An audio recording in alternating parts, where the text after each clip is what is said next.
So again good evening எல்லாருக்குமே. இன்னைக்கு நம்ம கற்றுக்க போகிற டாபிக் 12th எலக்ட்ரோஸ்டாட்டிக்ஸில் ஃபஸ்ட் கிளாஸில் நம்ம இருக்கோம். Electrostatics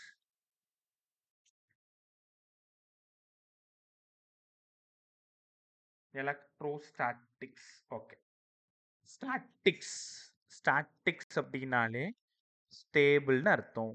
stable electrostatic. ரொம்ப ஈஸியாக சார்ஜஸ் இஸ் அட் ரெஸ்ட். ஒரு அக்கிலன் வாய்ஸ் பிரேக் ஆகுதா? இப்போ வாய்ஸ் எப்படி இருக்கு மற்ற எல்லாருக்கும்? யாரா பேசுங்க என்கிட்ட. நிஷாந்தினி, நர்மதா, கிளியரா தான் சார் இருக்கு. நீ வெளில போயிட்டு உள்ளவாடா. அகிலன் ரைட். பக்கத்தில் ஃபோன் இருக்கு, ஏதாவது இன்கன்வீனியன்ஸ் இருந்தாலும் ஒன்றும் எனக்கு டெக்ஸ்ட் பண்ணிடுங்க. Electrostatics charges is at rest. Charges is at rest. எலக்ட்ரோஸ்டாட்டிக்ஸ்னா ரெஸ்ட்ல இருக்கக்கூடிய சார்ஜஸை பற்றி படிக்கக்கூடிய இந்த ஃபீல்டோட பேர் தான் எலக்ட்ரோஸ்டாட்டிக்ஸ். ரைட்டா? இதில் சரி, இன்னும் எங்களுக்கு சார்ஜஸ்னால என்னன்னு தெரியாது. நீங்கள் மட்டும் சார்ஜஸ் இஸ் அட் ரெஸ்ட்னு சொல்லிட்டு போயிட்டீங்க. சார்ஜ்னா என்ன? எலக்ட்ரான் தெரியும்ல, எலக்ட்ரான் ஒரு சார்ஜ். புரோட்டான் தெரியும்ல, புரோட்டான் ஒரு சார்ஜ். இப்போ இந்த சார்ஜஸ் எல்லாம் சும்மா உட்காந்துருக்கும் பொழுது அதை பற்றி படிக்கக்கூடிய இந்த ஃபீல்டோட பேர் தான் எலக்ட்ரோஸ்டாட்டிக்ஸ். அப்போ சார்ஜ்னா என்னங்க சார்? Charge is nothing. சார்ஜ்னா ஒரு சின்ன பொருள் மாதிரி, ஒரு மேட்டர். இந்த சார்ஜ் கியூன்னு சொல்லணும். கியூன்னா சார்ஜ். இந்த லெசனையே ஆட்டி படைக்க போற ஒற்றை வார்த்தை இந்த கியூ. இது சும்மா ரெஸ்ட்ல இருந்ததுன்னா இதை சுத்தி எலக்ட்ரிக் ஃபீல்டு வரும். அது என்னங்க சார் எலக்ட்ரிக் ஃபீல்டு? நீங்க சின்ன பிள்ளையில விளையாடி இருப்பீங்கல்ல, மேக்னெட்டை சுத்தி இருந்தா மேக்னெட்டிக் ஃபீல்டு. கிராவிடேஷன்ல படிச்சோம்ல, மாஸை சுத்தி இருந்தா கிராவிடேஷன் ஃபீல்டு. அப்ப space around the charge is called is what? Electric field. Electric field. அப்போ ரெஸ்ட்ல இருந்தா எலக்ட்ரிக் ஃபீல்டும், இதே சார்ஜ் மூவிங்ல இருந்தா மேக்னெட்டிக் ஃபீல்டும் வருமா? அப்ப சார்ஜ்னா என்ன? Charge is nothing. Charge associated with a matter. It experiences electric field and magnetic field. Electric field எப்ப? Charge ரெஸ்ட்ல இருக்கும் பொழுது. மேக்னெட்டிக் ஃபீல்டு எப்ப? மூவ் ஆகிட்டு இருக்கும் பொழுது. அதனால தான் தேர்ட் லெசன் என்ன பேர் வச்சிருக்காங்க? மூவிங் சார்ஜஸ் அண்ட் மேக்னெட்டிக் ஃபீல்டுன்னு வச்சிருக்காங்க. இன்னைக்கு நல்லா கத்துக்கோங்க. ஒரு சார்ஜ் நகர்ந்தா மேக்னெட்டிக் ஃபீல்டு வரும். சார்ஜ் நகர்ந்தா மேக்னெட்டிக் ஃபீல்டு வரும். சார்ஜ் சும்மாவே இருந்தா எலக்ட்ரிக் ஃபீல்டு வரும். இவ்வளவுதான் சார்ஜ். ரைட், இதெல்லாம் ஓகே சார். சார்ஜால என்ன பண்ண முடியும்? Charge is transferable. Charge transferable. ஒரு சார்ஜ் ஒரு இடத்துல இருந்து இன்னொரு இடத்துக்கு நகரும். அதனால தான் உங்களுக்கு கரண்ட் கிடைக்குது, தெரியுது இல்லை? இந்த flow of charges called is கரண்ட்னு படிச்சிங்களா? Charges transferable. கண்டிப்பா இதுக்கு மாஸ் இருக்கு. Charge it has a mass. இனிமேல் சார்ஜ்னா உங்களுக்கு ரெண்டு பேர் தான் ஞாபகம் வரணும். ஒன்று எலக்ட்ரான், இன்னொன்று புரோட்டான். நிறைய இருக்கு, இப்போதைக்கு ரெண்டு மட்டும் போதும். போக போக நம்ம ஒன்று ஒன்றா கற்றுக்கலாம். ஃபஸ்ட்டாக நீங்கள் கற்றுக்க வேண்டியது மாஸ் ஆஃப் எலக்ட்ரான். என் கூட படிச்சிருங்க. 9.1 × 10⁻³ கிலோகிராம். எலக்ட்ரானோட மாஸ் எவ்வளவு? 9.1 × 10⁻³ kilogram. 31 kilogram. Mass of proton. இருக்கிறதுலே புரோட்டானோட மாஸ் தான் ரொம்ப அதிகம் எலக்ட்ரானை விட. 1.6 × 10⁻27 கிலோகிராம். இப்போ நீ ஏன் ஷாக் ஆகிறேன்னு எனக்கு நல்லா தெரியுது. சரி, இதெல்லாம் நாங்கள் ஞாபகம் வச்சுக்கணுமா? மறந்துட்டா என்ன சார் பண்ணுறது? இதெல்லாம் பெருசாக நீ ஞாபகம் வச்சுக்கணும்னு அவசியம் இல்லை. ஒரு 5-6 வருஷத்துக்கு முன்னாடி தான் இந்த டேட்டாலாம் தரமாட்டுறாங்க. இப்போ எங்கேயாவது கேஸ் போட்டுருவேன்ட்டு ஒரு கொஷினுக்கு கீழே என்னெல்லாம் யூஸ் பண்ண போகிறோமோ அதோட டேட்டாலாம் ரொம்ப அழகாக கொடுத்துட்றாங்க. So charge is transferable, it has a mass. கரெக்டா? அதே மாதிரி குவான்டைசேஷன் ஆஃப் சார்ஜ் இந்த லெசனில் நீங்கள் கற்றுக்க போகிற ஃபஸ்ட்டு ஃபார்முலா. ஏதாவது வார்த்தைகள் புதுசாக இருந்ததுன்னா திரும்ப திரும்ப சொல்கிறேன், கேட்டுக்கிட்டே வா. அதுக்காக டஃப்ன்னு ஃபீல் பண்ணிறாத. இப்போ ஒரு ஒரு ஒரு ஊருக்கு போறதுக்கு முன்னாடி நெறைய பேர் புது புது ஆட்கள் வருவாங்க. அவங்கள எல்லார் கூடயும் பேசி பழகும்போது தான் அந்த ஊர் உங்களுக்கு பழகும். அந்த மாரி தான் லெசனும். ஒரு டெர்மா நம்ம பழக பழக தான் அந்த லெசன் நமக்கு பழகும். Right? So mass of electron 9.1 into 10 power minus 31. Mass of proton 1.6 into 10 power minus 27 kilogram. கத்துக்கிட்டீங்களா? ஓகே. அடுத்தது. அது என்னங்க சார் குவான்டைசேஷன் ஆஃப் சார்ஜ். இதுதான் இந்த லெசன்ல நீங்க கத்துக்கிற ஃபர்ஸ்ட் ஃபார்முலா. முதல்ல குவான்டைசேஷன் ஆஃப் சார்ஜ்னா என்ன? ரைட். பாருங்களேன், இது ஒரு சிஸ்டம். இந்த சிஸ்டத்துல ஒரு எலக்ட்ரான், ஒரு எலக்ட்ரான், ஒரு எலக்ட்ரான், ஒரு எலக்ட்ரான், ஒரு எலக்ட்ரான் நிறைய இருக்கு. ரைட்டா? இந்த மாதிரி நிறைய இருக்கா? இப்போ இதோட டோட்டல் சார்ஜ் தான் நீங்க என்னன்னு சொல்லணும்? குவான்டைஸ்டு. இதுல இருக்கிற எல்லாத்தையும் சேர்த்து சொன்னாதான் அதுக்கு பேரு குவான்டைசேஷன் ஆஃப் சார்ஜஸ். அப்ப குவான்டைசேஷன் ஆஃப் சார்ஜஸ் என்ன formula? n into e. Formula படிங்க. q equal to ne. Quantization of charge, integral multiples of least amount of charge. இது ஒரு 2 mark question. Define quantization of charge. Board பசங்க. Quantization of charge is nothing. Is defined as n na integral multiple 1 into e, 2 into e, 3 into e, 4 into e. Integral multiple na முழு நம்பரால 1, 2, 3 multiply பண்ணணும். இஷ்டத்துக்கு 1.5, 2.5, 3.5 அப்படிலாம் சொல்லக்கூடாது. 1e, 2e, 3e, 4e அப்படி தான் சொல்லணும். அப்போ q equal to ne. Sir அதெல்லாம் ஓகே. இந்த ஈக்கு வேல்யூ இருக்கு தானே? ஈனா யாருங்க சார்? ஈனா எலக்ட்ரானோட charge. Charge of an electron. ஒரு எலக்ட்ரான் இங்க பாருங்க, எலக்ட்ரான் ஓடினாதான் கரண்ட். எங்க படிச்சீங்க? 10th படிச்சிருக்கீங்க, எலக்ட்ரிசிட்டியில படிச்சிருக்கீங்க. இந்த flow of electron is called is கரண்ட்னு படிச்சீங்க. அப்ப இந்த எலக்ட்ரானு அதோட தலையில எவ்வளோ சார்ஜ தூக்கிட்டு போகும் தெரியுமா? 1.6 into 10 power minus 19 கூலும். இவ்வளோ சார்ஜ தூக்கிட்டு ஓடும். அப்போ ஒரு எலக்ட்ரான் அதோட தலையில 1.6 into 10 power minus 19 coulomb charge தூக்கிட்டு போயிடும். இதுக்கு பேரே கேரியர்னு சொல்லுவாங்க. நீங்க ரோட்ல போகும்பொழுது நிறைய பெரிய பெரிய லாரிலாம் வரும், பார்த்துருக்கீங்களா? லாரிலாம் நிறைய வரும்ல. அதோட அந்த போர்டு பாருங்களேன். இந்த லாரியோட மேலே டாப்ல வந்து போர்டில் குட்ஸ் கேரியர்னு ஒரு வார்த்தை இருக்கும். Goods carrier. கேரியர்னா சுமை தாங்கின்னு அர்த்தம். தாங்கி தூக்கிட்டு போகிறது ஒரு இடத்துல இன்னொரு இடத்துக்கு. ஸோ அம்மா டிஃபன் பாக்ஸில் கொடுக்குறாங்கல்ல, கேரியர். ஸோ அதில் இருக்கிற ஃபுட்டு வேறு, அதை தூக்கிட்டு போகிறது கேரியர். அப்போ சார்ஜை தூக்கிட்டு போகிறது தான் எலக்ட்ரானோட வேலை. சார்ஜ் ஆஃப் அன் எலக்ட்ரான் எவ்வளோடா sir? 1.6 into 10 power minus 19 coulomb. Right. இப்போ ஒரு சின்ன சம் பாருங்களேன் sir. Q equal to ne தெரிஞ்சிருச்சு. என்கிட்ட மொத்தம் 2 எலக்ட்ரான் இருக்கு. அப்போ எவ்வளோ சார்ஜுங்க சார் இருக்கும்? 2 into 1.6 into 10 power minus 19 coulomb, 3.2 into 10 power minus 19 coulomb. கற்றுக்கிட்டீங்களா? இப்படி கேட்குறாங்க. Total charge 6.4 into 10 power minus 19 இருந்தா அங்கே எத்தனை எலக்ட்ரான் இருக்குன்னு கேட்குறாங்க. இந்த சமயம் எப்படி அப்ரோச் பண்ணுவீங்க? Qக்கு பதிலாக ne. n கேட்குறாங்க, Q by E. Q ஓடது 6.4 into 10 power minus 19. E ஓடது 1.6 into 10 power minus 19. 19 போயிடுச்சு. 1.6 6.4 4 டைம் தெரியும். ஏன்னா உங்களுக்கு தெரியும் 16 into 4 64ன்னு படிச்சிருக்கீங்க. அப்போ டோட்டல் நம்பர் ஆஃப் சார்ஜஸ் 4. ரைட்டா? ஒரு பெரிய சம் சால்வ் பண்ணுறதுக்கு இந்த சின்ன சம் உங்களுக்கு ஹெல்ப் பண்ணும். இப்போ இன்னொரு கொஸ்டின் பாருங்களேன். Qவோட value 8 into 10 power minus 19 coulomb. Find the value of n. பார்த்ததும் சொல்லிடுவீங்க 5. ரைட்டா? உங்களுக்கு ஒரு ரகசியம் சொல்லவா? Qவோட வேல்யூ 1.6 into 10 power minus 19 இருக்கலாம், 3.2 இருக்கலாம், 4.8 இருக்கலாம், 6.4 இருக்கலாம், 8.0 இருக்கலாம். இதுக்கு நடுவில் வேற எந்த வார்த்தையும் இருக்கக்கூடாது.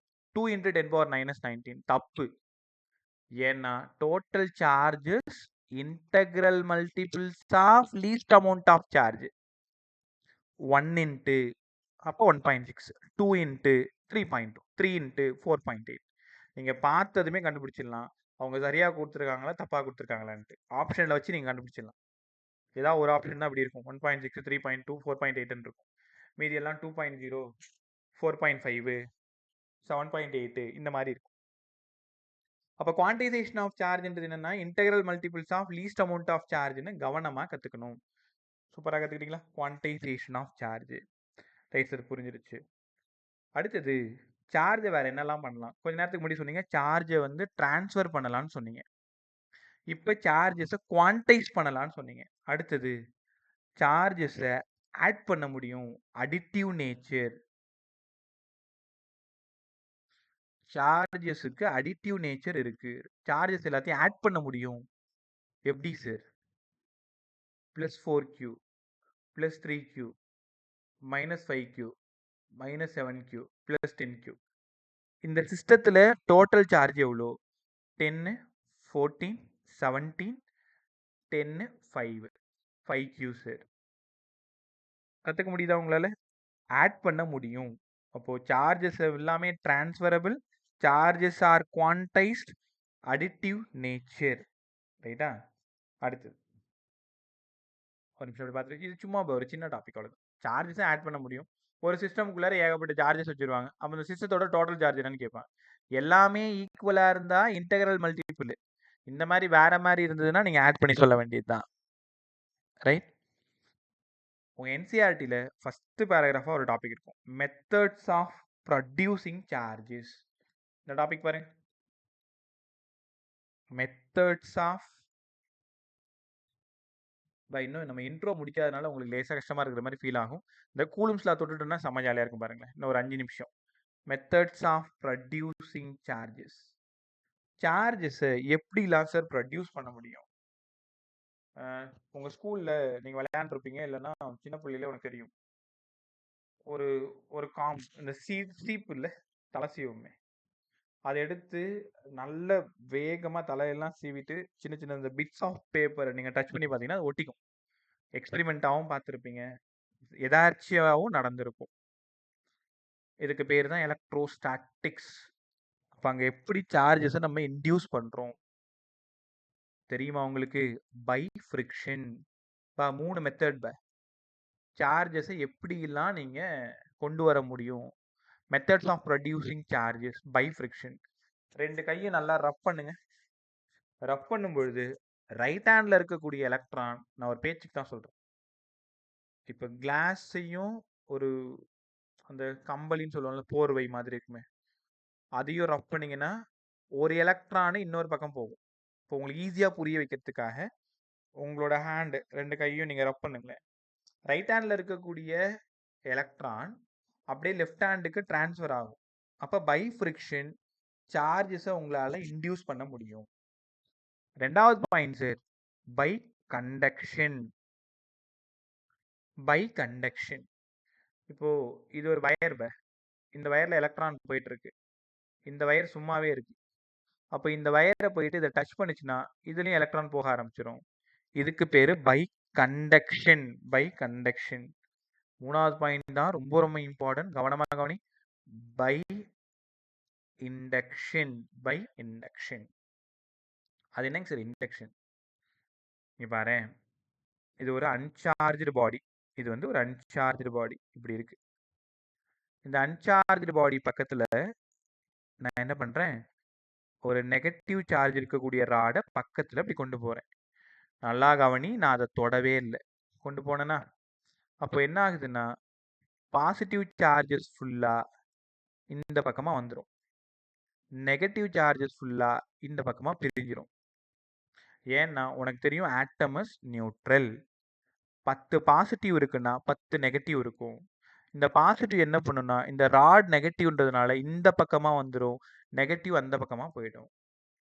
அடுத்த ஸ்டெப்பில் நான் அந்த நெகட்டிவ் சைடை கிரவுண்ட் பண்ணுறேன். இப்போ இந்த நெகட்டிவ் சைடு நான் கிரவுண்ட் பண்ணால் என்ன ஆகும், இந்த நெகட்டிவ்ஸ் ஃபுல்லாக கிரவுண்டுக்கு போயிடும். இப்போ மீதி யார் மட்டும் இருப்பா? பாசிட்டிவ் மட்டும் இருக்கும். இந்த ராடை நான் ரிமூவ் பண்ணிட்டா அந்த பாசிட்டிவ் எல்லா இடத்துக்கும் ஈக்குவலா ஷேர் ஆயிடும். நீ ஒரு விஷயம் கவனிச்சியா? அந்த பாடி அன்சார்ஜ்டு பாடி. ஆனா அதை நான் தொடக்கூட கிடையாது. ஆனா அதுல பாசிட்டிவ் சார்ஜை என்னால இன்டியூஸ் பண்ண முடியும். இதுக்கு பேர் தான் இண்டக்ஷன். ஒரு பாடிய தொடாமலேயே அதுல சார்ஜஸை இன்டியூஸ் பண்ண முடியும். ரைட்டா? பதில் சொல்லுங்க. Methods of producing charges. எத்தனை மெத்தட் பா? சார் டோட்டலா 3. என்னென்னடா? By friction, by conduction, by induction. அப்படி படிச்சுக்கோங்க. Methods of producing charges. First படி. By friction, by conduction, by induction. முடிச்சிங்களா? ஓகே. அடுத்தது. ஸோ இனிமேல் தான் கிளாஸ் அவ்வளோ சூப்பராக இருக்கும். காரணம் கூலும்ஸ் லாக்குள்ளார நம்ம வந்துட்டோம். வரேன். Coulomb's law.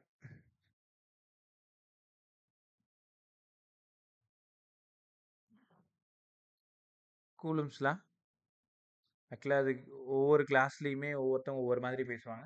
பட் ரொம்ப இம்பார்ட்டன்ட் டாபிக். கேர்ஃபுல்லாக கவனிங்க. நான் கூலும்ஸ் லா பேசுறதுக்கு முன்னாடி உங்களுக்கு நல்லா தெரிஞ்ச நியூட்டன்ஸ் லா பற்றி பேசிட்டு வந்துடுறேன். Newton's law of gravitation. சரி, ஒரு மாஸ் இங்கே இருக்கு, இன்னொரு மாஸ் இங்கே இருக்கு. இவங்க 2 பேருக்குமான attractive force product of their masses. ஞாபகம் இருக்கா உங்களுக்கு? Distance d inversely proportional to square of the distance.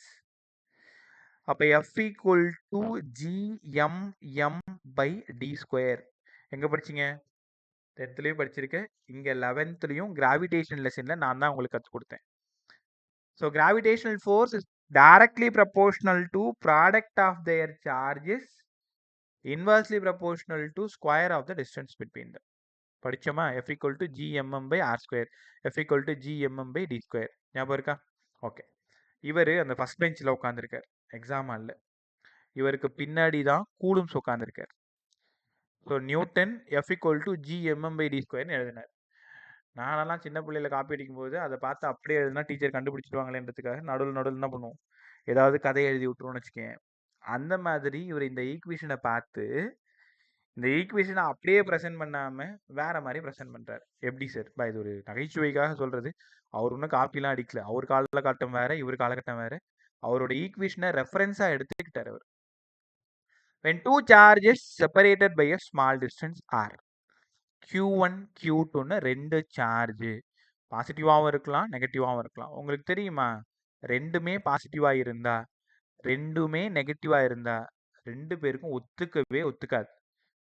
போடா நீ போடான்னு துரத்தி விட்டுருவாங்க. ரிப்பல் ஆகும். ஒரு பாசிட்டிவ் ஒரு நெகட்டிவ், ஒரு நெகட்டிவ் ஒரு பாசிட்டிவ், இந்த மாதிரி இருந்தா கண்டிப்பா அட்ராக்ட் ஆகும். Opposite poles are opposite charges are attract to each other. North pole என்ன பண்ணும்? ரிப்பல் பண்ணும். சவுத் போல் என்ன பண்ணும்? ரிப்பல் பண்ணும். பிசிக்ஸ்ல நார்த்னா பிளஸ், சவுத்னா மைனஸ். எங்க படிப்பீங்க? மேக்னட்டிசத்துல உனக்காக அது வெயிட் பண்ணிட்டு இருக்கு. அப்ப நார்த்தும் சவுத்தும் அட்ராக்ட் பண்ணும். ரைட்டா? when two charges separated by a small distance r. இந்த டாபிக்ல நான் என்னெல்லாம் எழுதி தரணும் அதெல்லாம் உனக்கு கிளாஸ் முடியும் போது தரவா தெரியணும். ஸோ ரொம்ப நல்லா கவனி. தெரியலன்னா சரி எனக்கு புரியல, இன்னொரு டைம் கற்றுக்கூடன்னு கேட்டுக்கோ. Attractive fours are repulsive force. ஏன்னா பாசிட்டிவாகவும் இருக்கலாம், நெகட்டிவாகவும் இருக்கலாம். அதே நீ கிராவிடேஷனில் படிக்கும் பொழுது அட்ராக்டிவ் ஃபோர்ஸ்ன்னு தான் நீ அதை ஆரம்பிக்கணும். இங்கே எழுதும் பொழுது attractive force or repulsive force between the charges is directly proportional to, ரெண்டு பேரையும் மல்டிப்ளை பண்ணிக்கோங்க, product of their charges. Inversely proportional to square of the distance between them. அப்ப F is proportional to Q1 Q2, இங்க proportional to 1 by R square. Product என்ன அர்த்தம்? Multiply பண்றது. இப்போ இங்க 4 கூலும், இங்க 5 கூலும். F என்னடா இங்க 20 கூலும். கரெக்டா? 4 into 5 20 கூலும். Distance 1 metre. அப்போ கண்டிப்பா F is proportional to 20 by 1 20 தான். ரைட் சார், ரைட் சைடில் ஒரு கான்ஸ்டன்ட் போடணுமே. ஆமாம், K Q1 Q2 by R square. நீங்கள் தேடி வந்த ஃபார்முலா இந்த ஃபார்முலா தான். இந்த லெசனில் நீங்கள் கற்றுக்கிட்ட ரெண்டாவது ஃபார்முலா. ஃபர்ஸ்ட் ஒன்று Q equal to NE. So F equal to K Q1 Q2 by R square. K Q1 Q2 by R square. யார் அந்த கே? கே தான் கான்ஸ்டன்ட். சார் அவனுக்கு ஏதாவது வேல்யூ இருக்கா? 1/4 பை எப்சிலான் நாட். இதோட வேல்யூ 9 × 10⁻9. நான் சொல்லும் போது உனக்கு கோவம் வந்திருக்கும். எப்சிலான் நாட் இது யாருன்னு எங்களுக்கு தெரியாது. நீங்க மட்டும் 1/4 பை எப்சிலான் நாட் சொல்லிட்டு போறீங்க. எப்சிலான் நாட்டுக்கு ஒரு பேர் வச்சிருமா? எப்சிலான் நாட்ன்றது என்னன்னா பெர்மிட்டிவிட்டி ஆஃப். எப்பவுமே புரிஞ்சுக்கோ, பிசிக்ஸ்ல நாட் போட்டாலே அது ஃப்ரீ ஸ்பேஸ்ன்னு எழுதிக்கணும். ஒன்று ஏரு இல்லை ஃப்ரீ ஸ்பேஸ். எப்சிலான் நாட்டோட value permittivity of free space. Permittivity of free space. அதாவது இது ஒரு ஏரியான்னு வச்சுக்கோங்களேன். எவ்வளோ எலக்ட்ரிக் ஃபீல்ட் லைனை பெர்மிட் பண்ணுதோ, அலோவ் பண்ணுதோ, பெர்மிட்டிவிட்டி. ரைட்டா? சார் அதுக்கு ஏதாவது வேல்யூ இருக்கா? ஆமாம், கவனமாக தெரியவாங்க. எப்சிலானோட வேல்யூ நல்லா படிங்க. 8.854 × 10⁻−12. அங்கே யூனிட் எழுதணுமே, தெரியாது இல்லை? எப்படி எழுதுறது? மறுபடியும் இந்த ஃபார்முலா பாருங்க. எஃபோடது K Q1 Q2 by R square. கேக்கு பதிலாக 1/4 பை எப்சிலான் நாட். அப்படிங்க வாங்க ஃபுல்லாக சேர்த்து எழுதுங்க. F equal to 1/4 by epsilon naught Q1 Q2 by R square. இந்த எப்சிலான் நாட்டோட வேல்யூ சொல்லிட்டேன். 8.854 × 10⁻−12. சரிங்க சார். இதுக்கு யூனிட் சொல்லுங்க. எப்படி யூனிட் கண்டுபிடிக்கிறது? எப்சிலான் நாட் இங்கே கொண்டு வந்துட்டு 1/4 by F Q1 Q2 by R square. 4 பைக்கு யூனிட் கிடையாது. எஃபோட யூனிட் நியூட்டன். மேலே போயிடுச்சுன்னா Newton inverse. Coulomb coulomb coulomb square. Metre square மேலே போயிடுச்சுன்னா மீட்டர் பவர் -2.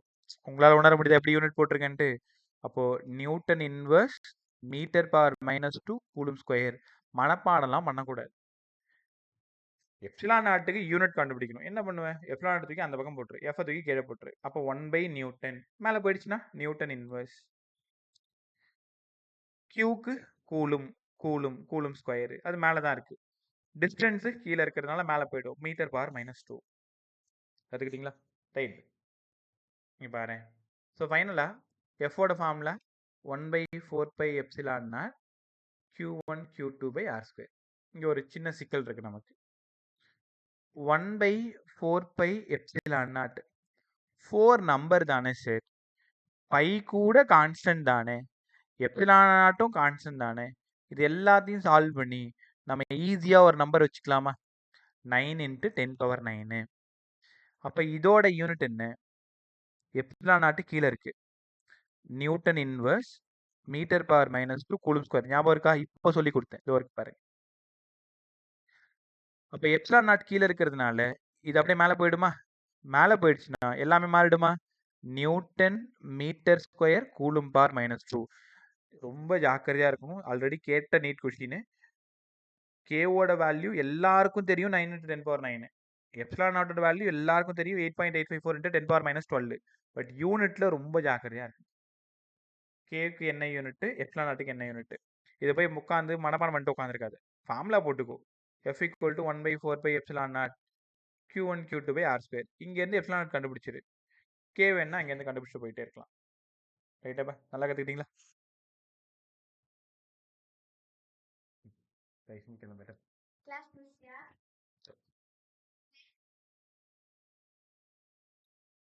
பார்த்துருவோமா? Okay sir. இவ்வளோ நேரம் when two charges placed in a ஏர் மீடியத்தில் இருக்கு. ஏர் மீடியம்னா என்ன? சும்மா காத்துல 2 சார்ஜை பிரித்து வச்சிருக்கேன். Q1 Q2 ஆர் டிஸ்டன்ஸில் பிரித்து வச்சிருக்கேன். ஃபோர்ஸோட formula 1/4 by epsilon naught Q1 Q2 by R square. ஏன் சார் திரும்ப திரும்ப இதே சொல்லிட்டு உட்காந்துருக்கீங்க? காரணம் இருக்கு. அதே 2 சார்ஜை கொண்டு போயிட்டு ஏதோ ஒரு மீடியத்தில் வச்சிடறோம். Medium. when two charges separated by a small distance placed in a medium. மீடியத்தில் வச்சா இந்த ஃபார்முலா எப்படி மாறும்? ரொம்ப கேர்ஃபுல்லாக கவனிங்க. நிதானமாக கவனி. 1/4 by epsilon naught Q1 Q2 by R square போட்டேன்னா மீடியம். மீடியமாக இருந்தா 1/4 பை இந்த எப்சிலான் நாட்டுக்கு பதிலாக epsilon Q1 Q2 by R square. Epsilon naught யாரு? எப்சிலான் யாரு? எப்சிலான் யார் தெரியுமா? Permittivity of medium. எப்சிலான். இன்னைக்கு இதெல்லாம் நீங்க புதுசா கத்துக்கிற வார்த்தைங்க. Permittivity of medium. எப்பவுமே பிசிக்ஸ்ல நாட் போட்டா அது யார் தான்? இல்ல ஃப்ரீ ஸ்பேஸ் தான். எப்சிலான், மியூ வெறும் இந்த மாதிரி நாட் போடாம இருந்தா அது மீடியம். அப்போ மீடியத்துல வச்சதுனால இது எஃப்எம்னு எழுதிக்கிறேன். FM equal to 1/4 by epsilon Q1 Q2 by R square. அதே சார்ஜ் தான், அதே டிஸ்டன்ஸ் தான். இப்போ உங்களுக்காக இங்க ஒரு சம் வெயிட் பண்ணுது. கொஞ்சம் கேர்ஃபுல்லாக கவனி. ரெண்டுத்தையும் டிவைட் பண்ணலாமா? எஃப்ஐயும் எஃப்எம்ஐயும் டிவைட் பண்ணலாமா? எஃப்க்கு என்ன ஃபார்முலா? 1/4 பை எப்சிலான்னா Q1 Q2 by R square. எஃப்எம்க்கு என்ன formula? 1/4 by epsilon Q1 Q2 by R square. கரெக்டாக எழுதியிருக்கேனா? எஃப்ஐயும் எஃப்எம்மையும் டிவைட் பண்ணியிருக்கேன். யார் எஃப் யார் எஃப்எம்? யாராவது சொல்ல முடியுமா? எஃப் யார் எஃப்எம் யாருன்ட்டு? சும்மா ட்ரை பண்ணு. எஃப் யாரு பே?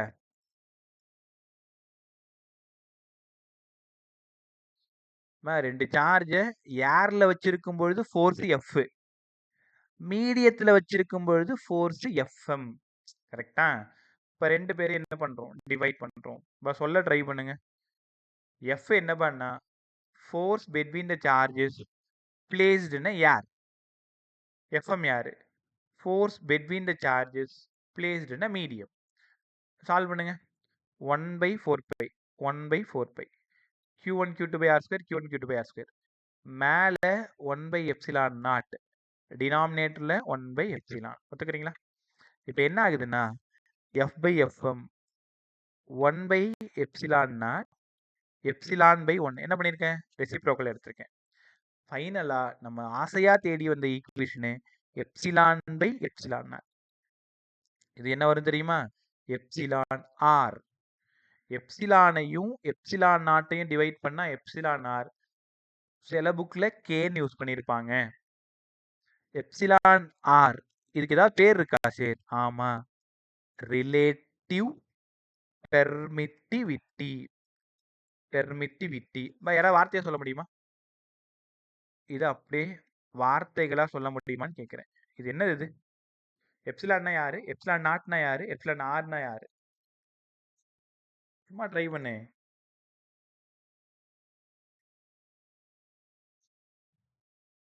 எப்சிலான் யாரு? வாயத்தர.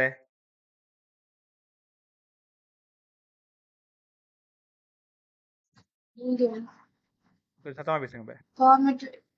Permittivity of medium. Epsilon naught permittivity of free space.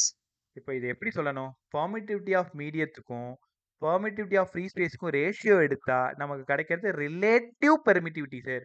ரெண்டு பெர்மிட்டிவிட்டியும் ரிலேட் பண்றது தான் ரிலேட்டிவ் பெர்மிட்டிவிட்டி. அப்ப epsilon by epsilon naught equal to epsilon R. கவனமா கவனி.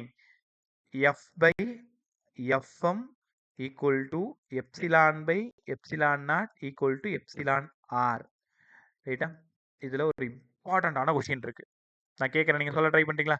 போல்டாக பதில் சொல்லுங்க. தப்பானா பரவாயில்ல, நம்ம திருத்திக்கலாம். அதுக்காக வாயை திறக்காம உட்காந்துருக்காது. இதை பாரு, இது F by FM equal to epsilon R. இப்படி இருக்கா? இங்க பாரு, ஏர்ல எப்சிலான் ஆரோட வேல்யூ 1. எல்லாரும் படிங்க. For air relative permittivity 1. அதே மீடியமா இருந்தா எப்சிலான் ஆரோட வேல்யூ கண்டிப்பா 1 விட அதிகமாக தான் இருக்கும். ஆனா வேற எங்கேயுமே 1 விட கம்மியா இருக்கவே இருக்காது. For air epsilon R equal to 1. For medium greater than 1. இப்போ நான் ஒரு கேள்வி கேட்கணும், பதில் சொல்றீங்களா? எனக்கு எஃப்எம் தான் வேணும். அப்ப எஃப் பை எப்சிலான் ஆர். எல்லாரும் இந்த ஈக்குவேஷன் கொஞ்சம் நல்லா பாருங்க. எஃப்எம்முக்கும் எஃப்க்கும் ரிலேஷன் சொல்லுங்க. இப்ப அதாவது ரெண்டு ஈக்குவலா இருக்குமா? யாராவது எஃப் அதிகமா இருக்குமா, எஃப்எம் அதிகமா இருக்குமா? அந்த மாதிரி எனக்கு வேணும். when two charges placed in a medium. நான் மீடியம்னு சொல்லிட்டேன். மீடியம்னு சொன்ன பிறகு எஃப்எம்முக்கும் எஃப்க்குமான ரிலேஷன் வேணும். கண்டுபிடிங்க.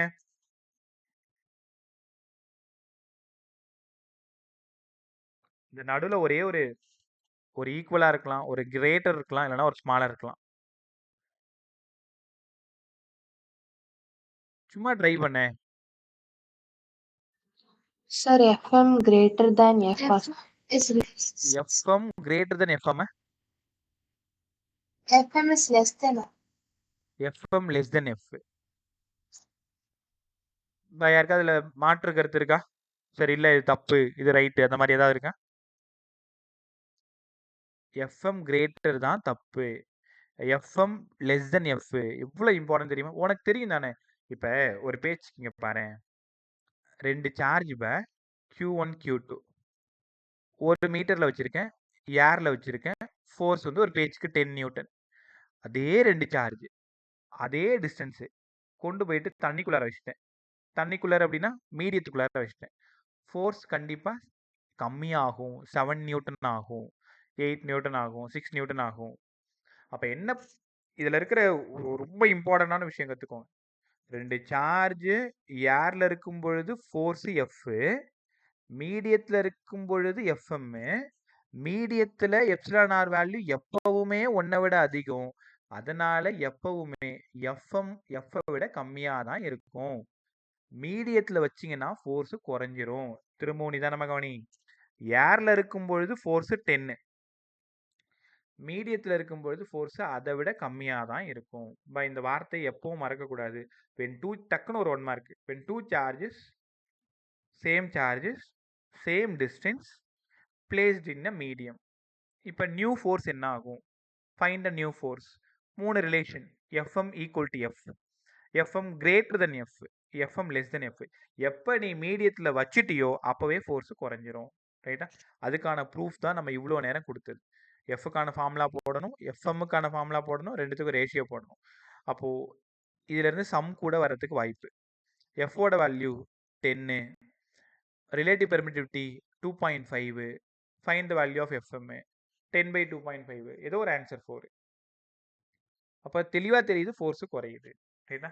சரி, இந்த கான்செப்ட் புரிஞ்சிருக்கும்னு நினைக்கிறேன். இதே மாதிரி இன்னொன்னு, கஷ்டப்படாது. ஃபர்ஸ்ட் கிளாஸ் கொஞ்சம் பொறுமையாக போகிறதுனால உனக்கு கொஞ்சம் ஸ்லோவாக இருக்கும் பழைய பசங்களுக்கு. ஏன்னா இது நம்மளோட ஸ்பீட் கிடையாதுன்னு உனக்கு நல்லா தெரியும். அடிச்சு தள்ளிட்டு ஓடும். பட் எல்லாமே இது புது டேர்ம்ஸ் எல்லாம், சின்ன சின்ன டேர்ம்ஸ் எல்லாம் புதுசாக நீங்கள் கற்றுக்கிறதுனால இந்த கிளாஸ் மட்டும் கொஞ்சம் அப்படியே பழகிக்கும். எல்லா டேர்மையும் இன்ட்ரோ கொடுத்துட்டோம் அப்படின்னா கிளாஸ் கொஞ்சம் ஃபாஸ்ட்டாக இருக்கும். பாரு, அடுத்து எனக்கு ஒரு doubt. Sir, 2 charge Q1 Q2 ஏர்ல இருக்குன்னு சொன்னீங்க, ஃபோர்ஸ் எஃப். அதே 2 சார்ஜ் மீடியத்துல இருக்கும் பொழுது ஃபோர்ஸ் எஃப்எம். கண்டிப்பா எஃப்எம் வந்து எஃப் விட கம்மியா தான் இருக்கும்னு சொன்னீங்க. பட் உங்களுக்கு என்ன டவுட்னா, 2 பேரும் ஈக்குவலா இருக்கணும்னா என்னங்க சார் கண்டிஷன்? யாராவது யோசிக்க முடியுமா? எஃப்எம்மும் எஃப்பும் ஈக்குவலா இருக்கணும். ஆனா நான் சார்ஜஸ் சேஞ்ச் பண்ண கூடாது. கவனம் எல்லாரும். Q1 Q2 நான் மாத்தக்கூடாது. அப்ப வேற எதை சேஞ்ச் பண்ணா எஃப்எம்மும் எஃப்பும் ஈக்குவலா இருக்கும்னு நினைக்கிறீங்க? Epsilon R. புரியலமா? Epsilon R.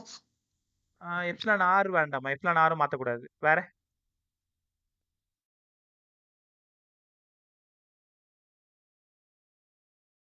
Distance. அவ்வளவுதான். டிஸ்டன்ஸ் என்ன பண்ணணும்? குறைக்கணுமா, அதிகமாக்கணுமா? பக்கத்துல வரணுமா, தூரமா போகணுமா?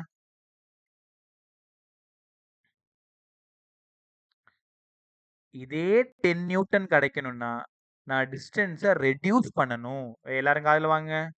எப்பவுமே சேம் டிஸ்டன்ஸா இருந்தா எஃப்எம் தான் கம்மியா இருக்கும். இப்ப எஃப்எம்மும் எஃப்பும் ஈக்குவலா இருக்கணும்னா நான் வேற யாரையும் டிஸ்டர்ப் பண்ணக்கூடாது. இந்த மீடியத்தோட டிஸ்டன்ஸை குறைக்கணும், மீடியத்தோட டிஸ்டன்ஸை ரெடியூஸ் பண்ணணும், பக்கத்துல வரணும். அப்பதான் அதே 10 நியூட்டன் எனக்கு கிடைக்கும். ரைட்டா? ஸோ இங்க இருந்து நம்ம ஒரு புது விஷயம் தேடி போறோம். எஃப்எம் ஃபர்ஸ்ட் எஃப்க்கு எழுதுங்க பார்க்கும். எஃப்க்கு 1/4 எப்சிலான் நாட் Q1 Q2/R². உங்க எல்லாருக்கும் தெரியும். எஃப்எம் 1/4. சார், மீடியம் தெரியாம கூட எப்சிலான் நாட் எழுதாதீங்க. எப்சிலான்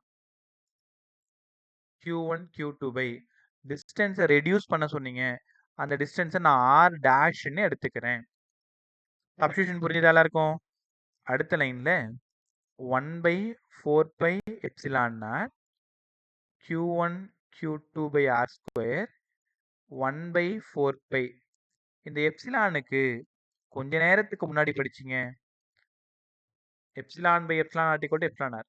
அப்ப எப்சிலான் மட்டும் வேணும்னா epsilon naught epsilon R q1 q2 by r dash square 1/4 pi epsilon naught 1/4 pi epsilon naught q1 q2 q1 q2.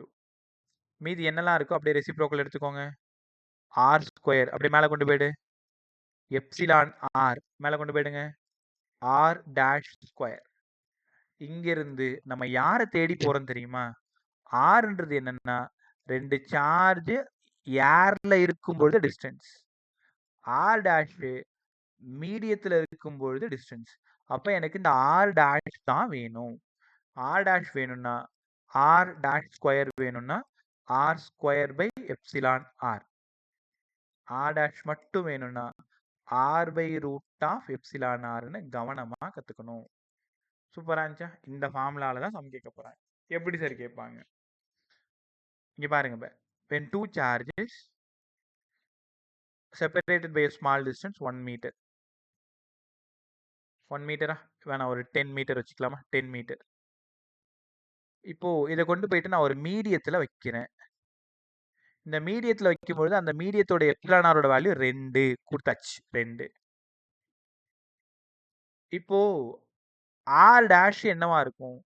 R dash வேணும்னா R by root of epsilon R. ஆருக்கு பதிலா 10, இது root 2. அப்ப 10/1.41. 10/1.41 கிட்டத்தட்ட 7 times இருக்குமா பாருங்க. அப்ப ஆர் டேஷ் என்ன ஆகுது? குறையுது தானே. இப்போ என்ன அர்த்தம்னா ஏர்ல இருக்கும் பொழுது என்ன டிஸ்டன்ஸோ அதே டிஸ்டன்ஸ்ல வச்சீங்கன்னா ஃபோர்ஸ் கம்மியாக தான் இருக்கும். ஃபோர்ஸ் ஈக்குவலாக இருக்கணும்னா மீடியத்தில் இருக்கிற டிஸ்டன்ஸை கொஞ்சம் கொஞ்சமாக குறைச்சிட்டு வரணும். இப்போ 2 கண்டிஷன் இன்னைக்கு நீங்கள் பிரமாதமாக கற்றுக்கிட்டீங்க. இங்கே பாருங்க. ஒன்று எஃப்எம் லெஸ் தென் எஃப். இது எப்போ? எதுவுமே நீ பண்ண மாட்ட. 2 சார்ஜை மீடியத்தில் வைக்கும் பொழுது எஃப்எம் ஈக்குவல் டு எஃப். இது எப்போ? R dash equal to R by root K. பா உன் விருப்பம். நீ கேன்னு போட்டாலும் ஓகே தான், எப்சிலான் ஆர் போட்டாலும் ஓகே தான். K relative permittivity, epsilon R relative permittivity. ரைட்டா? நல்லா கற்றுக்கிட்டீங்களா? ஒரே நிமிஷம்.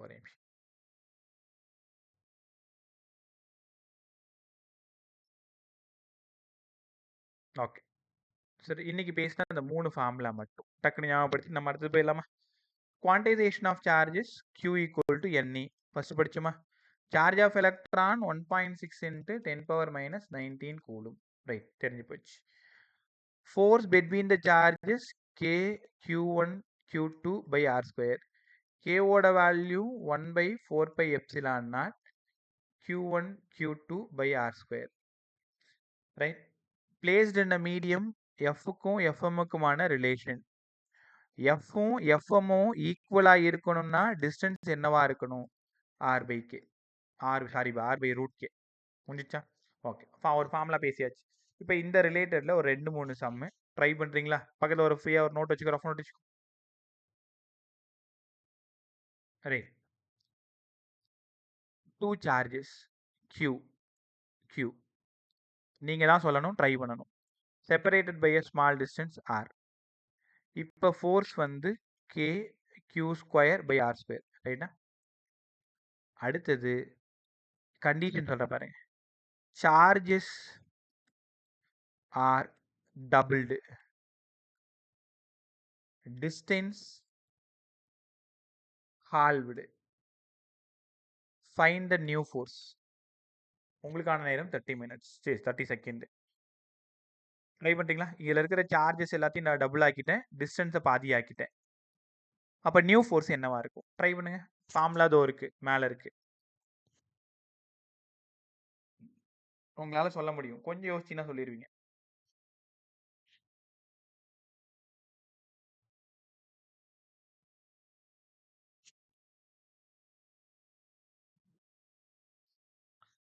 ட்ரை பண்ணேன். ரொம்ப ஃபெமிலியர் நீட்ஸ் சம்ப அது.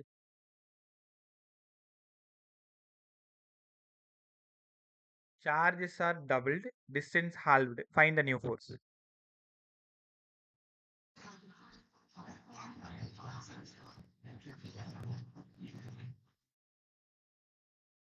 Answer என்ன?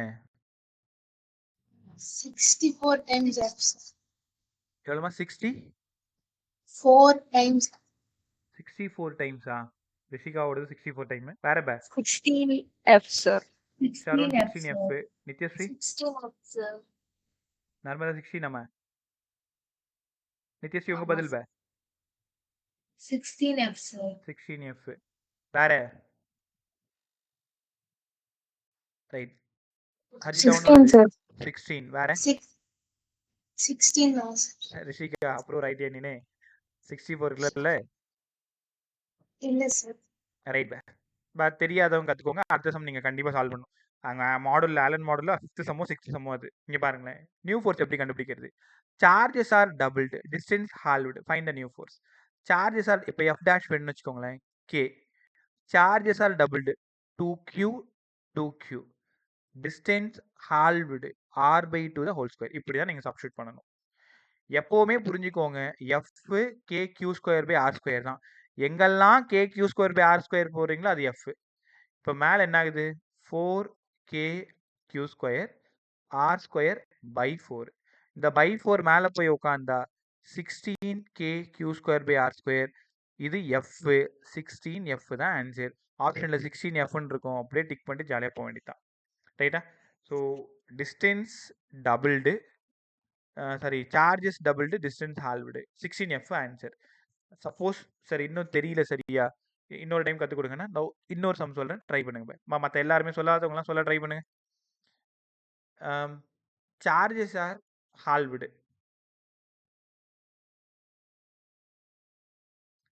Charges are halved, distance doubled. Find the new force. F dash எனக்கு வேணும். அதே 30 செகண்ட் தான் உனக்கு டைம்.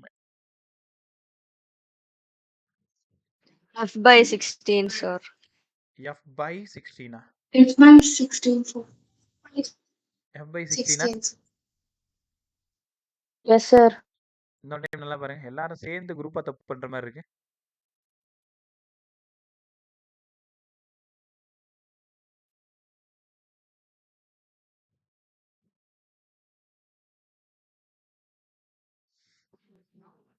ஆன்சர் பே Sir, F pass.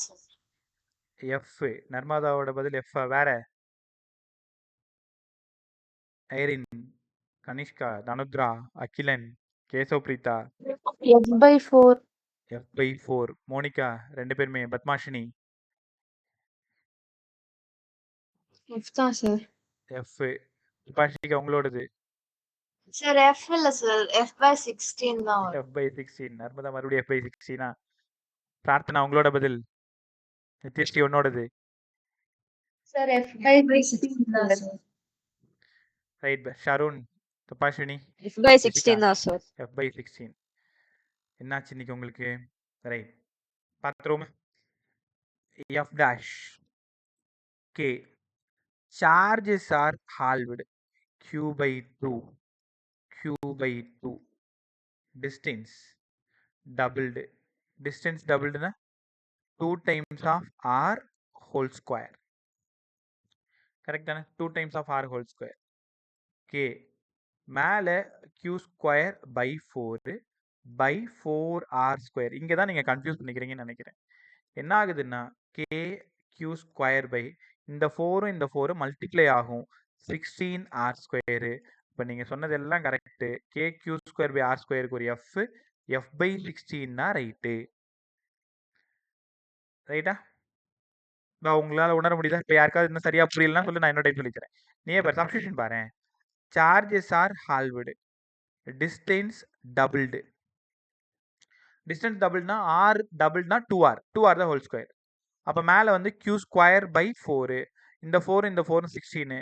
K q square by R square உங்கள் எல்லாருக்கும் தெரியும் எஃப். அப்போ எஃப் பை 16 தான் ஆன்சரு. எஃப்னு சொன்னவங்க என்ன தப்பு பண்ண என்கிட்ட சொல்லுங்க. சும்மா பேசுபா. நீ என்ன தப்பு பண்ணன்னு எனக்கு எப்படி தெரியும்? நீங்க என்ன பண்ணியிருக்கீங்கன்னா இந்த 4 இந்த 4 கேன்சல் பண்ணியிருக்கீங்க. எஃப்னு எழுதினவங்க அந்த 4ஐயும் மேல இருக்கிற 4ஐயும் மல்டிப்ளை பண்ணாம என்ன பண்ணியிருக்கீங்க, கேன்சல் பண்ணியிருக்கீங்க. அதனால ஒரு kq²r² வந்திருக்கும். அதனால தப்பு பண்ணியிருக்கீங்க. எப்பவுமே டினாமினேட்டர் மேல இருக்கிற டினாமினேட்டர் தென் கீழே இருக்கக்கூடிய அந்த டினாமினேட்டர் அப்படிதான் கேன்சல் பண்ணணும். சரிதா? Right by. இன்னும் ஒரு சம் ட்ரை பண்றீங்களா? இங்க வாங்க.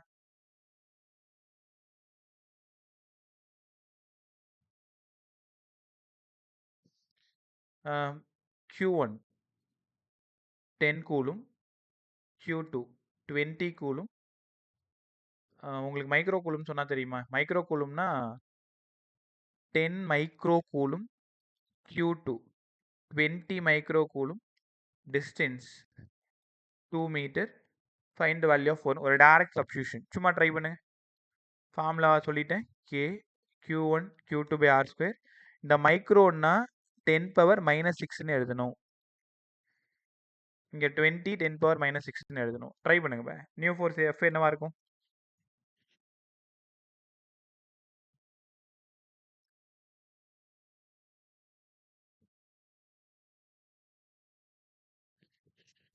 Sir, 50K 10 power -12, sir. K ஓட வேல்யூ கொடுத்துக்கோமா. 9 into 10 power 9. இது எப்படி சப்ஸ்டிட் பண்ணணும்? 9 into 10 power 9. Q ஓடது 10 into 10 power -6. Sorry -6.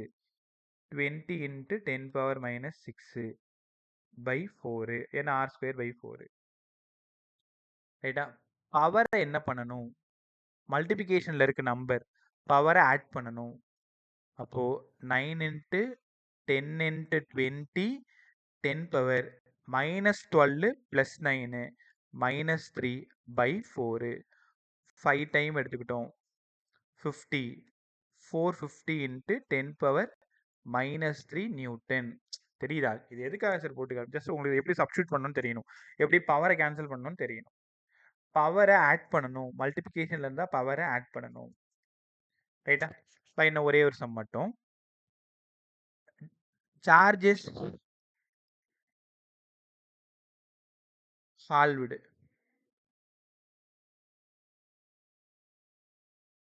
Distance reduced by 4 times. Distance reduced by 4 times னா அதாவது R by 4 R by 4. Find the new force ன்னு கேட்குறேன். இதை மட்டும் எல்லாம் கரெக்டாக சொல்லிடுங்க பார்க்கும். சொல்லிட்டீங்கன்னா நீங்கள் போயிடலாம். Charges halved. Distance R by 4 மாறிடுது. 4F, sir. 4Fன்றது உங்களோட பதில். மற்றவங்க? F by 4, sir. F by 4 F by 4ன்னு ஒரு பதில்.